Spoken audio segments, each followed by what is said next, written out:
Well, welcome to the first video in the series of 17 reasons why entrepreneurs fail in business. Hey, it's Gary Coxe again, and Winnie and Tequila. So we're going to get started with 17 videos. This will be video number 1. Now, something to keep in mind.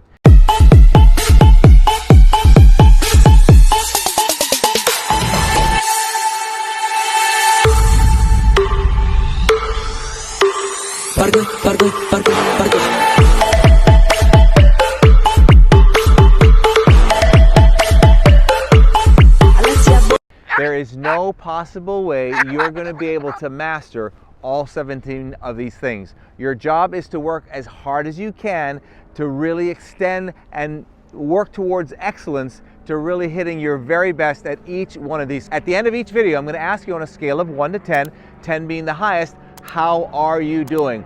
And I don't want you to watch this and get discouraged, because again, there's no way any company can hit all 17 of these 100%. It would be very, very difficult to do. You'll be able to get a lot of them. So I just want you to watch these videos and figure out, okay, here's where I or my company need to improve.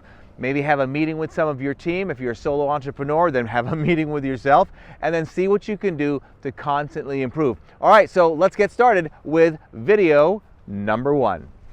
Okay, let's get started. Video number 1, here we go. The first thing that we're going to be talking about today is IPA. No, it's not alcohol, it's income producing activity. See, all day long today, you and or your company, you're going to be doing one of two things. You're either going to be doing income producing activity, or you're going to be doing non-income producing activity.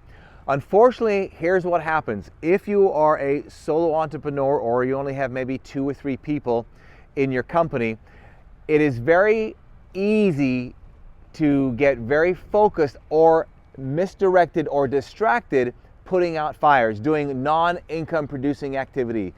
So one of the things that I do, number 1, is I focus every single day on knowing what is my income producing activity, and anybody on my team, what's their income producing activity. This is something that you have to focus on, because if you're constantly distracted, putting fires out and doing other things other than non-income producing activity, how in the world do you expect to bring in income to pay for your bills, your company, and reach towards your goals? So very, very important. Now, when you're thinking of income producing activity, one of the things that you also have to keep in mind as an entrepreneur, you are going to probably be wearing too many hats. And if you wear so many different hats, you're doing the bookkeeping, and you're doing the cleaning, or you're doing fulfillment, or writing copy, or shooting videos, all these other things, and if you're not careful, you will get so distracted that you will minimize your income producing activity. Now, one of the things that I do, and I still do it to this day, if you ever follow me on Instagram, you'll see in my stories I'm often up at 3:30, 4 o'clock in the morning. I like to use my early mornings, my early morning hours, to do non-income producing activity. Then when 8:30, 9:30 hits, I can do income producing activity, have my team do income producing activity. So I want you to be thinking, what specifically is it that you need to do, or your company and your team, specifically right now probably you, what would you define as income producing activity? Is it writing specific sales copy? Is it getting on the phone making phone calls? If it is getting on phone calls, how many hours of that are you doing a day?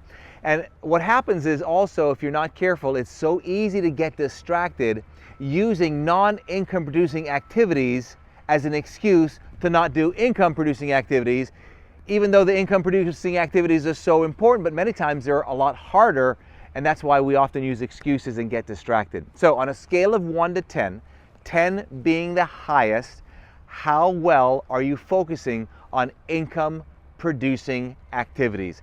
How well are you focusing on not just the income producing activities, but the time and the necessary resources that you have to do more income producing activities, and make a list of specifically what are the things that you have to do to create and do income producing activities. And your goal is to keep growing your business in such a way you can take things off your hats, if you will. Take more hats off that are non-income producing activities, delegate those to other people, so you're focusing on income producing activities, or creating a team of people in your company that focuses on income producing activities. So if you have people who do calls for sales, those people strictly do income producing activities. Now, if that person also does sales calls and appointment setting, well, right now they may do those two things, but the next goal would be is to go ahead and hire somebody that just does the appointment setting, so all they do is strictly pretty much 100%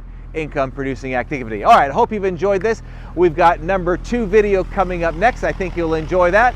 So we're out of here. Between now and the next time we get to chat, you know what to do, and if you don't, you will now. Title of one of my books, Don't Let Others Rent Space in Your Head. Have an awesome day and keep focusing and doing income producing activity and watch your sales soar.